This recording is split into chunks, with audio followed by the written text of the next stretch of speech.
¿Y si eligiéramos a un bebé y observáramos todo lo que le ocurre desde el nacimiento hasta la tumba? Si examináramos cada aspecto de su vida, observáramos todo lo que le ocurriera y todo lo que le hiciera ser quien es, su desarrollo físico, su personalidad, sus altibajos emocionales, sus antecedentes penales, sus relaciones, sus enfermedades, sus momentos más memorables y sus sufrimientos.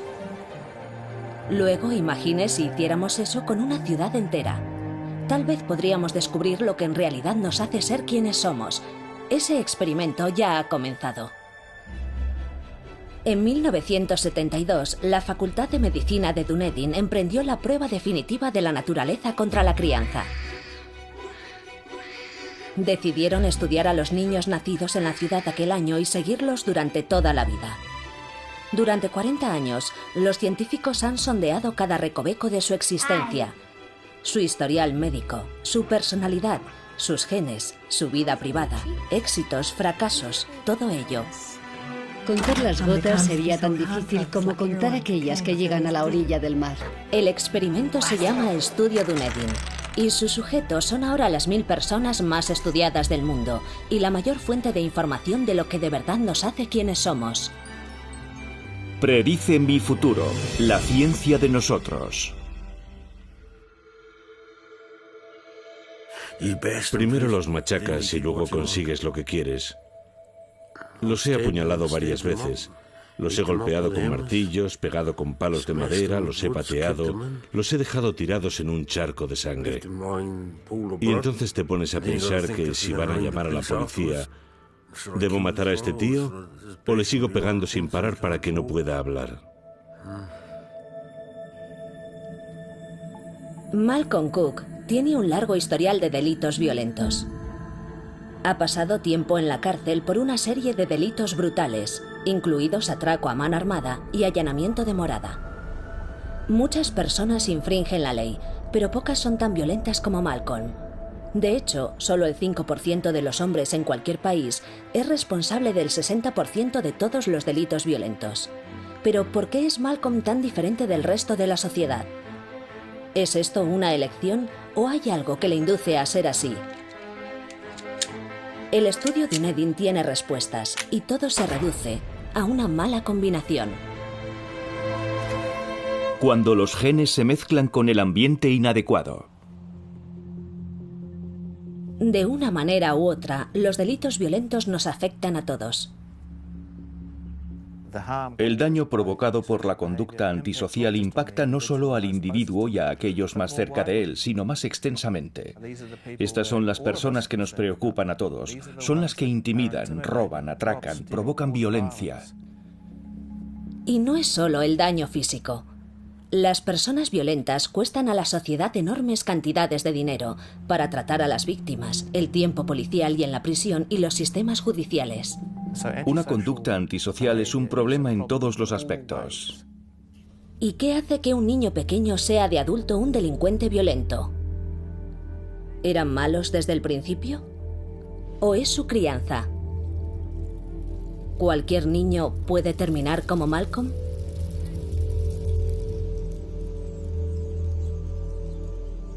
La profesora Terry Moffitt es la directora adjunta del estudio longitudinal Dunedin. Ha pasado décadas estudiando a los delincuentes violentos y cómo abordar el problema. Casi todo lo que hacemos por la gente joven que comete delitos es esperar a que hayan sido condenados en varias ocasiones diferentes y al final los enviamos a prisión y para entonces ya han cometido muchos delitos y han hecho daño a muchas personas. Y muchos esfuerzos para rehabilitarlos, estando ya en prisión, han demostrado no ser muy efectivos. Si la rehabilitación y la cárcel no funcionan, ¿podemos prevenir que los niños se conviertan en personas violentas o en delincuentes? Después de observar 1000 vidas en detalle, el estudio Dunedin estaba en una posición perfecta para averiguarlo. No eran los primeros que lo intentaban. En 1775, Johann Lavater publicó ensayos de fisionomía. Un hombre malvado caminaba con un rictus obstinado en la boca. Lavater creía que el carácter moral de un hombre se expresaba en su apariencia física. Concebía maldades continuamente, buscaba la discordia. Basándose en esta idea, 200 años más tarde, Sir Francis Galton concibió un plan para identificar a futuros delincuentes creando retratos tipo de delincuentes conocidos. El sistema falló estrepitosamente, pero otra idea de Galton, usar las huellas dactilares para atrapar a los delincuentes, tuvo un enorme éxito. Al entrar en el siglo XX, el asunto se había convertido en una discusión sobre la herencia contra el ambiente. ¿Los delincuentes violentos nacen así o se crean durante su crianza? El estudio Dunedin se dispuso a hallar una respuesta. Pudimos retroceder en el estudio Dunedin, estudiar los datos que habían sido recopilados y preguntar ¿a qué edad crees que se puede predecir que alguien se pasará la vida delinquiendo? El estudio comparó el historial infantil de todos los miembros con su comportamiento de adultos. ¿Problemas graves en sus relaciones de amistad? ¿Cuántas veces ha llevado un arma oculta? ¿Ha herido de alguna manera a algún miembro de su familia? ¿Y amenazar a alguien para obligarle a tener sexo con usted? Los investigadores detectaron una tendencia. Casi todos los adultos violentos tenían algo similar en su crianza. Lo que todos tenían en común era una historia de maltrato y negligencia antes de cumplir los 11 años. Los niños maltratados tenían muchas más probabilidades de convertirse en delincuentes violentos, pero no es una pauta definitiva. Muchos niños maltratados al crecer se convierten en miembros perfectamente normales de la sociedad. Pueden estar deprimidos y puede que beban demasiado, pero tienden a no tener nada que ver con la violencia y algunos de ellos tienen mucho éxito. Poseen su propio negocio, tienen relaciones cálidas y afectuosas con sus esposas e hijos. Así que tenía que haber otra cosa, quizá algo dentro de ellos, y eso nos impulsó a buscar un gen. En el estudio Dunedin decidieron analizar los genes de los sujetos de pruebas. En el año 2003, el estudio estableció aquí un laboratorio genético, en la Universidad Duke de Carolina del Norte. La información genética la contrastaron con la enormidad de datos históricos que ya tenían archivados. Esto lo han enviado desde Dunedin congelado. Sí, llegaron congelados y tardaron unas 24 horas en llegar. Sin embargo, como los seres humanos tienen decenas de miles de genes, los investigadores tuvieron que decidir por adelantado en qué genes concentrarse. La ayuda llegó cuando una mujer holandesa entró en una comisaría de policía con un problema que hacía peligrar su vida: los hombres de su familia. Muchos, incluido su hijo, eran excesivamente violentos y agresivos. Un familiar intentó atropellar a su jefe con un coche. 2 eran pirómanos. Otro intentó violar a su hermana a punta de navaja y más tarde apuñaló a un guardia de la prisión en el pecho con una horca. Cuando buscó en el árbol genealógico, encontró que contenía una larga línea de hombres excepcionalmente violentos. Las pruebas genéticas revelaron que todos los hombres tenían una variante de un gen común llamado MAOA. Era la pista que los investigadores de Dunedin habían estado buscando. En ese momento, volvimos a nuestro banco de ADN y buscamos esa variante del gen MAOA entre los miembros de nuestro estudio. La variante del gen MAOA en los hombres holandeses significaba que con una pequeña provocación se sentían fácilmente frustrados y muy agresivos, que es un comportamiento común en los delincuentes violentos. A veces empieza cuando voy a recaudar el dinero de la gente que no paga las facturas o cualquier cosa. Llamo a la puerta, lo intento de la manera normal, hablo, pero nunca funciona. Así que les golpeo directamente en la cabeza, los arrastro dentro y les quito lo que deben y más. Todo lo que tengan. ¿El gen MAOA podría ser el responsable de la violencia criminal? El estudio Dunedin estaba a punto de averiguarlo.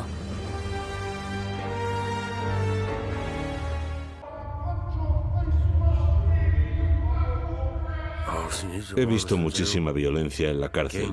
Palizas entre bandas, palizas en grupo, apuñalamientos, asesinatos. Si quieres estudiar la violencia, Las prisiones son un laboratorio perfecto. Hay un montón de personas que son exactamente como yo. La cosa se reduce a quién es el más grande, quién es el mejor.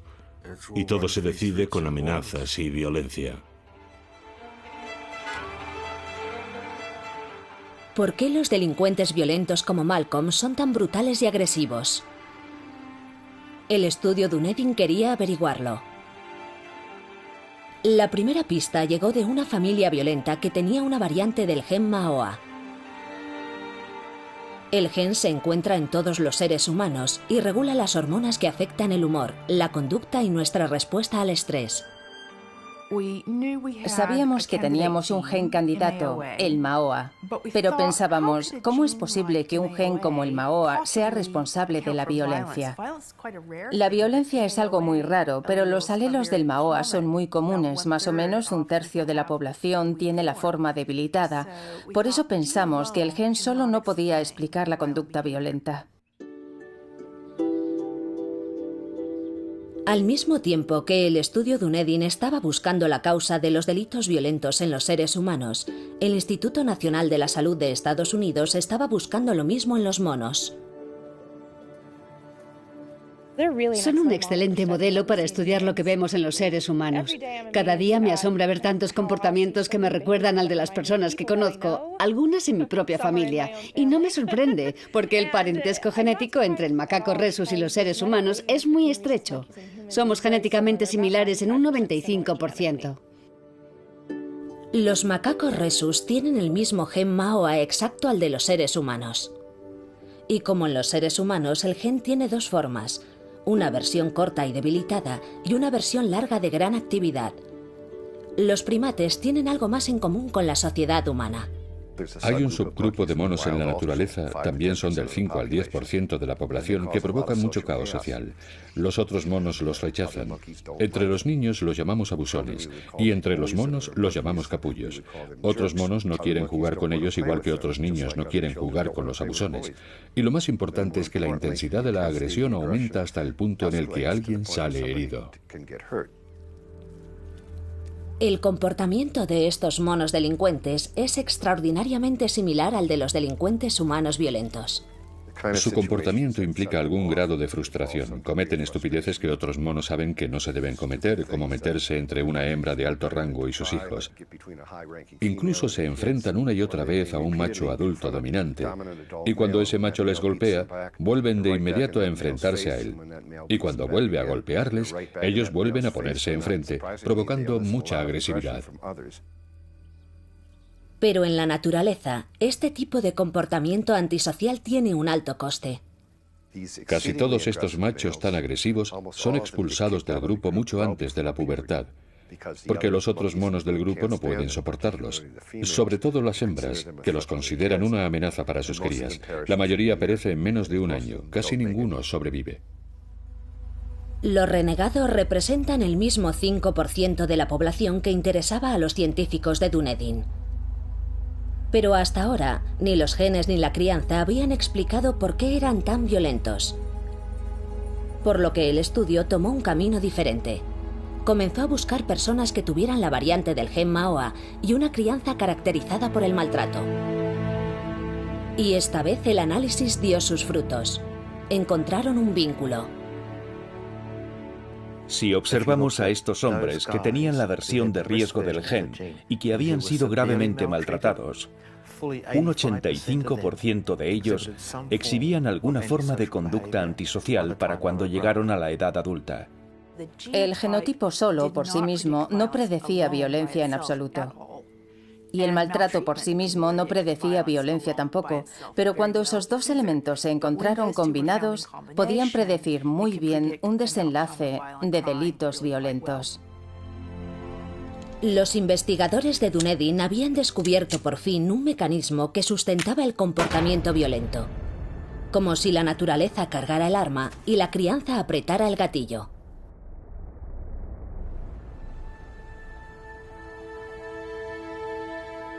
Malcolm Cook no forma parte del estudio, pero su infancia fue dañada por terribles maltratos y negligencia.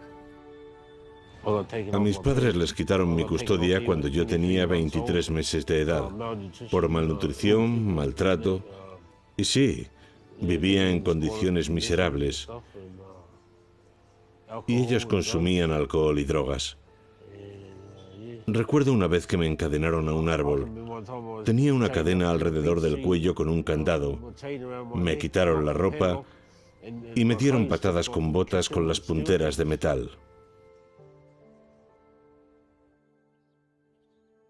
Poco después de que el estudio Dunedin publicara sus hallazgos, el Instituto Nacional de Salud de Estados Unidos descubrió el mismo proceso exacto en los macacos.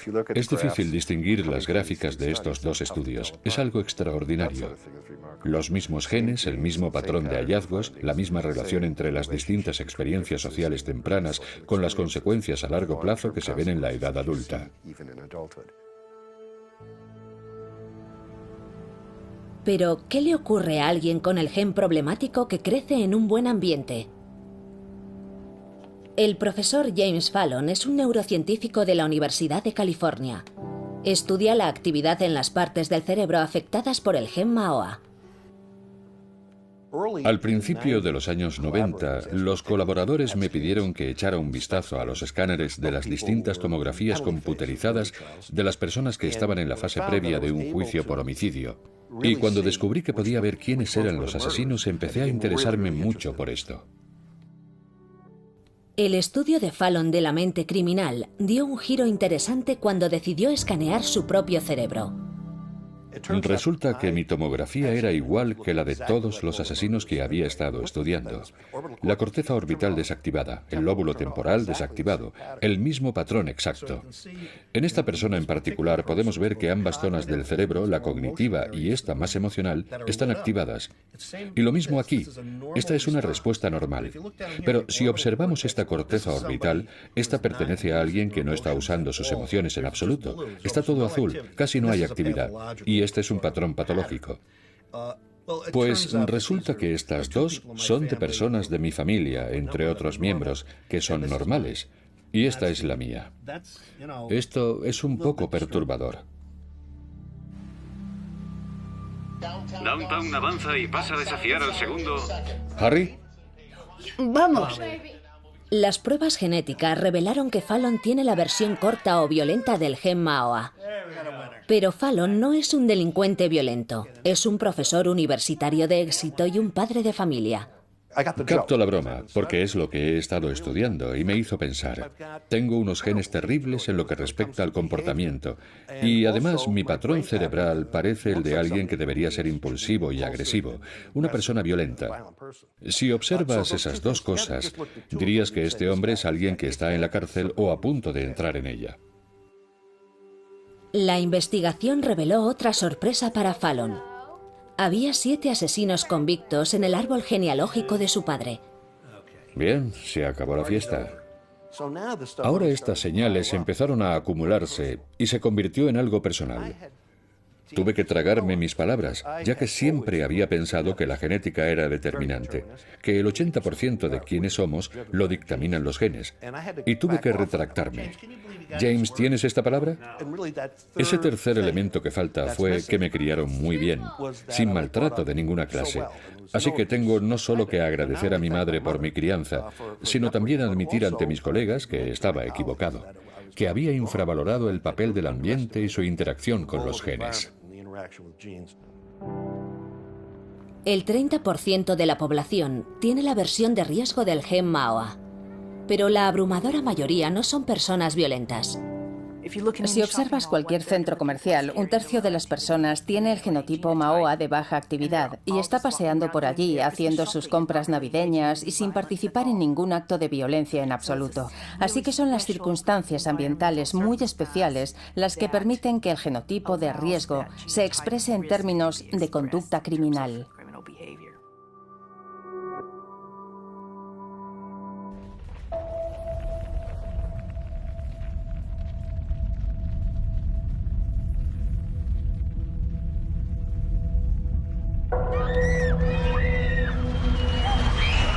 ¡Oh, Dios mío! 12:51 de la noche. El 22 de febrero del año 2011, un enorme terremoto destruye la ciudad de Christchurch. En cuestión de minutos, las vidas se vuelven del revés. La gente pierde sus casas, sus negocios, sus trabajos y a sus seres queridos. La catástrofe causó un enorme estrés a toda la comunidad. No todos soportarán igual de bien esa presión. Algunas personas serán capaces de reconstruir su vida, otras no podrán afrontarlo. ¿Pero por qué? ¿Y es posible predecir quién quedará afectado de manera permanente y quién se recuperará? Todos experimentamos estrés en la vida, forma parte del ser humano. Pero ¿por qué hay algunas personas que experimentan este estrés y sucumben mientras que otras no? La depresión es una respuesta normal ante circunstancias difíciles. Sin embargo, algunas personas no se recuperan. Continúan desarrollando una profunda y duradera depresión clínica. Casi 1 de cada 5 personas experimentará un episodio grave de depresión clínica durante su vida, y la Organización Mundial de la Salud cree que se convertirá en la principal causa de discapacidad en todo el mundo dentro de 10 años. Esto es diferente de estar un poco decaído. Es muy doloroso hasta el punto en que no puedes hacer las cosas que haces normalmente. No puedes concentrarte. A veces ni siquiera puedes salir de la cama por la mañana. Pierdes todo el placer, la pasión, la fuerza vital. Las personas que han estado deprimidas clínicamente hablan de que es una de las experiencias más perturbadoras y desagradables que han tenido la desgracia de sufrir. Y el coste no es solo psicológico. Se calcula que la depresión es responsable de $19.000 millones en pérdida de productividad solo en Estados Unidos. ¿Alguna enfermedad grave o accidente de un miembro cercano de la familia? Sí. Los investigadores de Dunedin especularon que la depresión podría ser otro efecto medioambiental en un gen, un efecto provocado por un estrés abrumador. Pero de nuevo, necesitaban un gen para analizarlo. Un candidato era un gen que había sido el centro de un estudio aparte, en el que utilizaron aparatos de resonancia magnética y fotografías de rostros humanos. El ejercicio de los rostros lo que tiene que hacer es elegir cuál de las imágenes en la parte inferior es idéntica a la imagen en la parte superior. El Dr. Ahmad Hariri está interesado en qué partes de nuestro cerebro se iluminan cuando vemos fotos de emociones fuertes. De acuerdo, vamos allá. En nuestra investigación nos interesa mucho entender por qué las personas responden de un modo tan diferente a su mundo. Y la razón para nosotros está en el cerebro. ¿Cómo es que el cerebro de cada individuo responde de manera diferente a su mundo y a la avalancha de información y los desafíos a los que nos enfrentamos cada día? Este experimento en particular que realizamos está diseñado para provocar una respuesta en una estructura muy específica del cerebro, la amígdala, que es el núcleo central para aprender de nuestras experiencias, sobre todo de las temibles y estresantes. El sujeto está viendo estos rostros que tienen distintas expresiones. Ha aprendido que significan algo específico sobre su ambiente, predicen amenazas, por ejemplo, como esta, una cara clásica de sorpresa. Hariri descubrió que las personas con un cierto gen tenían una respuesta cerebral y fisiológica fuerte ante los rostros temibles o amenazadores. El gen en cuestión se llama el 5-HTT, el gen transportador de serotonina. Como el gen MAOA aparece en una forma corta y otra larga. Cuando el estudio Dunedin buscó una interacción entre el gen 5-HTT y el estrés, encontraron una pauta. Cuanto más estresantes fueran los sucesos en la vida de un miembro del estudio en los últimos 5 años, más probable era que desarrollara un episodio de depresión si tenía la versión corta del gen transportador de serotonina. Los miembros del estudio con la versión corta del gen transportador de serotonina tenían más probabilidades de sufrir una depresión clínica o de intentar suicidarse, pero solo si habían sido maltratados de niños o experimentado adversidades de adultos. Las personas con la versión vulnerable o la versión de riesgo del gen en un mundo que fuera sobre ruedas no serían diferentes del resto. Sin embargo, si les ocurren cosas desagradables, estrés, malas relaciones, pérdida del trabajo, enfermedades, lesiones crónicas, es más probable que desarrollen depresión y que piensen en suicidarse o lo intenten. Pero, ¿qué pasa con las personas que tienen la versión buena del gen? Con la versión no vulnerable, a pesar de experimentar muchas cosas malas, mucho estrés, la persona no parece ser más susceptible o dada a desarrollar depresión. Parecen atravesar todas las cosas malas y salir indemnes.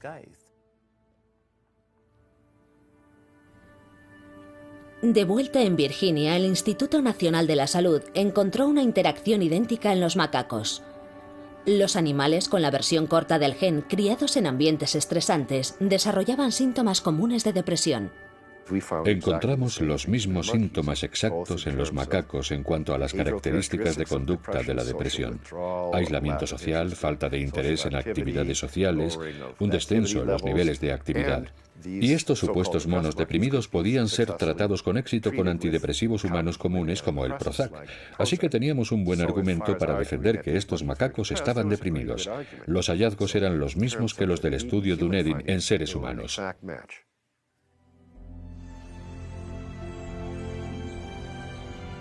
La publicación de los resultados de Dunedin sobre la depresión fue considerada uno de los avances científicos más importantes del año, y el artículo continúa siendo uno de los trabajos científicos publicados más citados. Ya no es una cuestión de naturaleza contra crianza.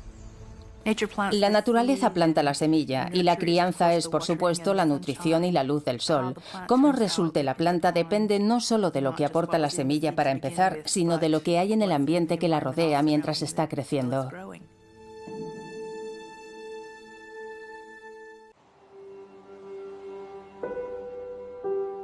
El estudio Dunedin ha demostrado que nuestro ambiente puede cambiar el modo en que operan nuestros genes.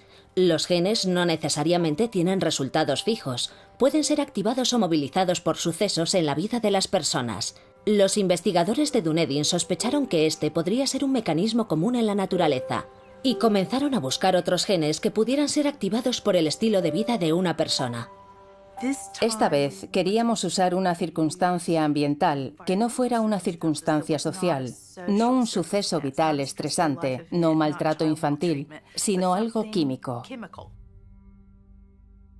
La sustancia química en la que se centraron fue el cannabis, la droga ilegal más ampliamente consumida en el mundo.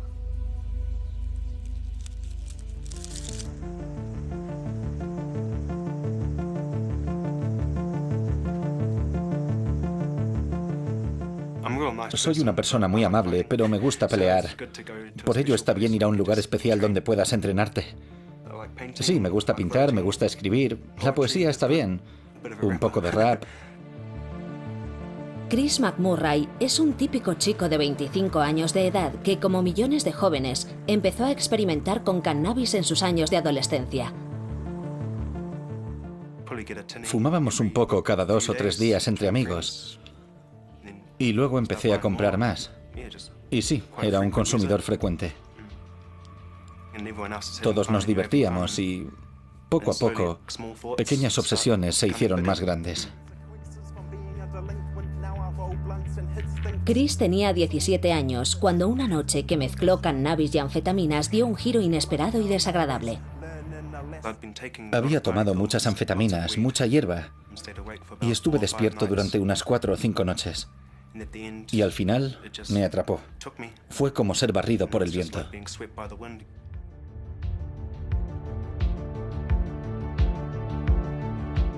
Estaba totalmente maníaco, muy colocado y no lo sé.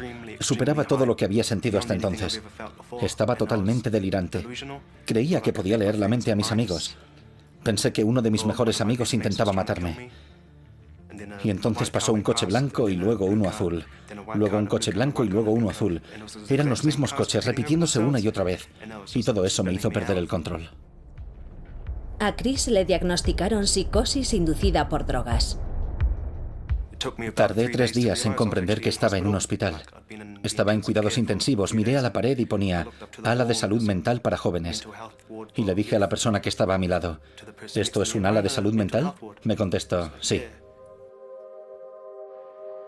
Por desgracia, los síntomas de Chris no desaparecieron. 8 años después, continúa sufriendo de esquizofrenia. Como norma, una persona de cada 100 sufre de esquizofrenia. Sin embargo, un 10% de los miembros del estudio que consumían cannabis de manera regular de adolescentes desarrollaron la enfermedad. Esto es 10 veces el índice esperado. Los investigadores de Dunedin sospecharon que algo más estaba interactuando con la droga que la volvía especialmente problemática para los jóvenes consumidores. Pueden imaginar que la gente es muy reticente a creer que fumar cannabis pueda llevar a alguien a desarrollar síntomas psicóticos, porque hay muchas personas que consumen cannabis y muchas de ellas no desarrollan psicosis. Pero un elemento importante en esta historia son los genes. El 80% de los miembros del estudio fumaron cannabis antes de cumplir los 26 años, y por supuesto la mayoría no había desarrollado esquizofrenia. Estaba claro que el consumo de marihuana no era una causa en sí misma, por lo que el estudio hizo un examen más concreto de los genes de los sujetos de pruebas y de un gen en particular. El gen que elegimos estudiar se llama COMT. Fue interesante porque sus efectos en el cerebro se producen en los mismos sistemas cerebrales donde funciona el cannabis. Y sabemos que esos sistemas son anormales en las personas que desarrollan esquizofrenia. Por eso era un buen candidato para examinar en un principio. Descubrimos que las personas con el genotipo de riesgo de ese gen tenían más posibilidades de desarrollar psicosis a los 20 años si habían sido grandes consumidores de cannabis antes de cumplir los 15 años. Una vez más, el estudio Dunedin había encontrado pruebas de que algo externo podía modificar el resultado de un gen, pero esta vez no era algo social, era una sustancia química. El gen COMT no estaba relacionado con la esquizofrenia a no ser que fumaras cannabis, y el cannabis no estaba relacionado con la esquizofrenia a no ser que tuvieras el genotipo de riesgo. Este hallazgo de la interacción del gen con el medio ambiente es un gran ejemplo para demostrar que el ambiente puede amplificar el riesgo genético que algunas personas llevan consigo para desarrollar problemas de salud mental más tarde en su vida. Los problemas solo los tuvieron aquellos con el gen COMT, que consumieron cannabis antes de los 18 años. Las personas con el gen que empezaron a consumir cannabis de adultos no se vieron afectadas. Chris maneja su enfermedad con una mezcla de antidepresivos y terapia cognitiva. Ojalá no hubiera tomado drogas. Ojalá no hubiera fumado hierba. Ojalá no hubiera fumado tanto como fumé. Ahora todo me está pasando factura. Y es difícil. Los miembros del estudio Dunedin eran adolescentes a mediados de los años 80. La potencia del cannabis que se vendía en la calle ha aumentado notablemente desde entonces y el número de adolescentes que la consumen en todo el mundo está creciendo. En la actualidad, las encuestas nos dicen que cada vez más gente joven está probando el cannabis y que creen que no tendrá consecuencias negativas para ellos. Por lo que habrá más personas afectadas por esta situación hoy de las que hubo entre los miembros del estudio Dunedin.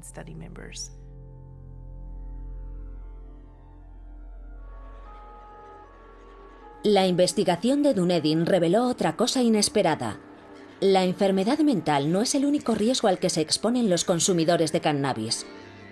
El estudio descubrió que fumar cannabis también puede afectar a nuestra inteligencia.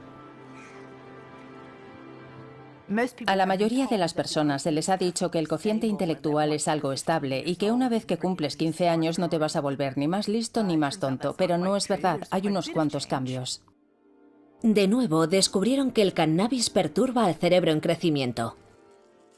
Los miembros del estudio que tenían una historia de consumo regular y constante de cannabis, a largo plazo habían perdido facultades intelectuales, habían perdido puntos en su cociente intelectual. Pero resultó que no todos los que habían consumido cannabis habían perdido puntos del cociente intelectual. Las personas que perdieron más fueron aquellas que empezaron a fumar cannabis muy pronto, cuando tenían de 13 a 15 años. Los consumidores que fumaron cannabis de manera regular antes de cumplir los 18 años perdieron una media de 8 puntos de cociente intelectual, y esa pérdida de cociente parece ser permanente.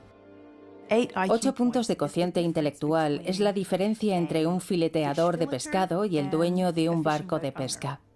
Es la diferencia entre un higienista dental y un dentista. Por lo que tiene una gran relación con el tipo de trabajo que la gente es capaz de acometer. Una mejor memoria, un mayor rendimiento intelectual, una mayor capacidad de concentración, te ayudan a obtener una educación superior. Otros estudios respaldan esto.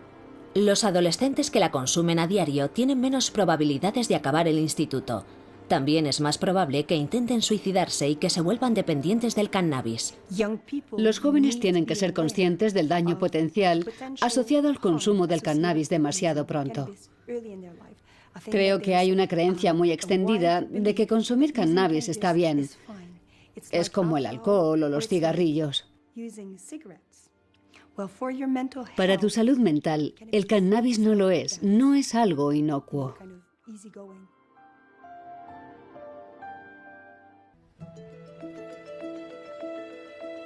El estudio Dunedin había descubierto un mecanismo que vincula genes de riesgo con acontecimientos vitales que cambian el resultado de esos genes a peor.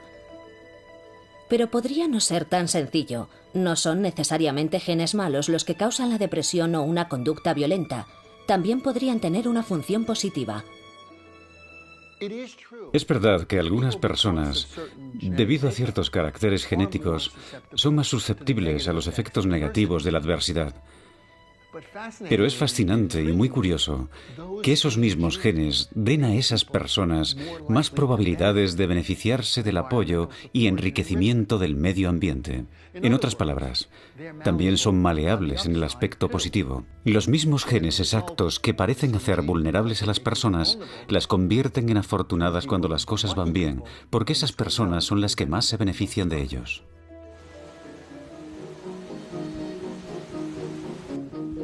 Lo que al principio parecían genes malos podrían ser en realidad genes buenos para algunas personas en las circunstancias adecuadas. James Fallon cree que él podría ser una de esas personas.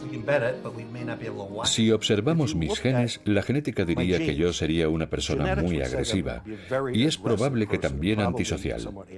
Tengo muchas de las características que la gente tiene con estas combinaciones genéticas, pero no soy un delincuente. No he estado en la cárcel. Soy más bien un buen chico.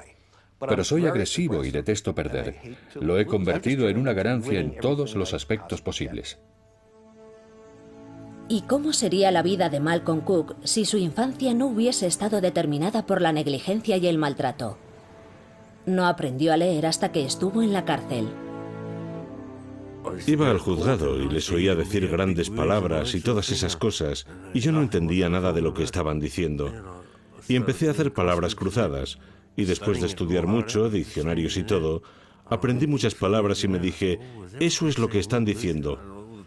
Y durante todo ese tiempo yo me decía, no me importa, pero si hubiera sabido lo que estaban diciendo, claro que me habría importado. Incluso un gen que parece provocar depresión podría tener un efecto positivo en las circunstancias propicias. La misma excitabilidad de la amígdala que se asocia al alelo corto puede ser perjudicial si experimentas mucho estrés en tu vida. Pero si tienes una vida favorable, si tienes mucho apoyo de tus amigos y tu familia, si no encuentras muchos elementos estresantes y negativos en la vida, esa misma excitabilidad de la amígdala y ese mismo alelo corto pueden ser muy beneficiosos. La evidencia que está apareciendo recientemente sugiere que podría ser más empático hacia otros individuos, más receptivo ante las necesidades de los demás. En muchos aspectos podría ser el tipo de persona más responsable y proactiva en la sociedad. Incluso la versión considerada buena del gen tiene un aspecto negativo.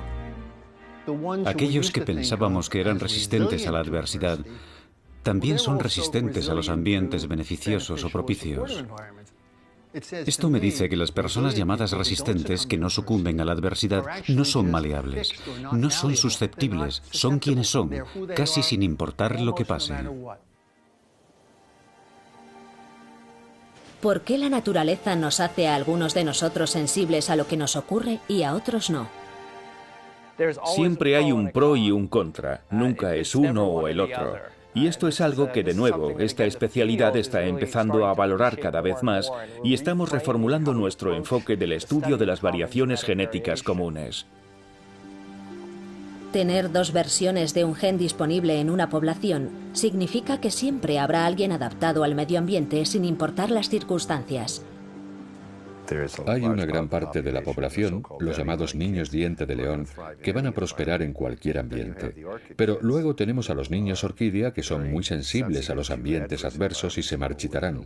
Pero en un ambiente muy bueno y propicio serán los que más florezcan y prosperen y terminarán en lo más alto.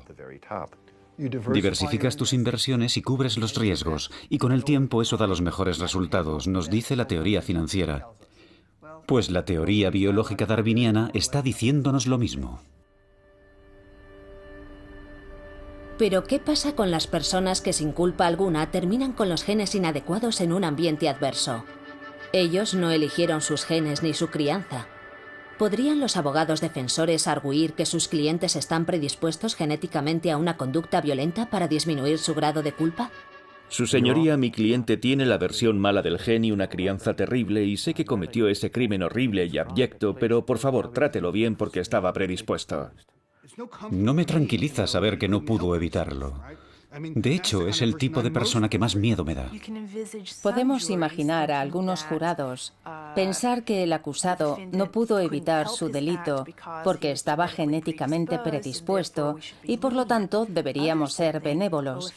Otros pensarían que si eso es cierto es más probable que vuelva a delinquir, por lo que se debería dictar una sentencia más larga para impedir que haga más daño. Así que si yo fuera su abogado, me parecería un asunto muy arriesgado hablar de su genotipo en el juzgado. La nueva información sobre nuestra estructura genética plantea problemas en potencia para todos. La información respecto a nuestra propensión subyacente a la violencia, la depresión o la esquizofrenia podría usarse contra nosotros por las compañías de seguros o los empresarios. Si eres un empresario y sabes que una persona tiene una versión de riesgo del gen de la serotonina y otra persona no, ¿a quién vas a elegir dar el trabajo? ¿Y si ciertos grupos étnicos tienen un mayor porcentaje de estos genes? ¿Nos interesa mucho eso? Quiero decir, ¿de verdad queremos saberlo? Pero por suerte, conocer los genes de una persona no es suficiente, es solo la mitad de la ecuación. El nuevo modelo requiere ambas cosas, los genes y el ambiente, para crear un resultado. Tener un cierto genotipo no sella tu destino, es una predisposición. Y esa predisposición se activa por características del ambiente, y esa es una de las lecciones más importantes.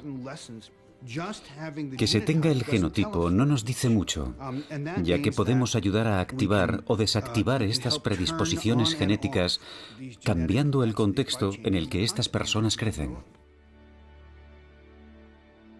Los descubrimientos de Dunedin han reescrito el argumento naturaleza contra crianza y han revelado un mecanismo que compromete activamente a los dos. No podemos cambiar nuestros genes, pero podemos cambiar el ambiente. Y cuanto antes actuemos, mejor. La mejor inversión que una sociedad puede hacer es facilitar las cosas para permitir a las madres ser buenas madres, darles ayuda social, estabilidad, protegerlas todo lo posible de que les ocurran cosas violentas, y el grupo se beneficiará a largo plazo. Los investigadores de Dunedin creen que este mecanismo de naturaleza vía crianza es común. Si este es el caso, entonces es posible que todos tengamos algunos genes con probables resultados negativos. Pero la lección está clara. No importa qué genes tengamos. Una crianza positiva nos beneficiará a todos. Y una infancia segura y feliz es la mejor base para una vida plena.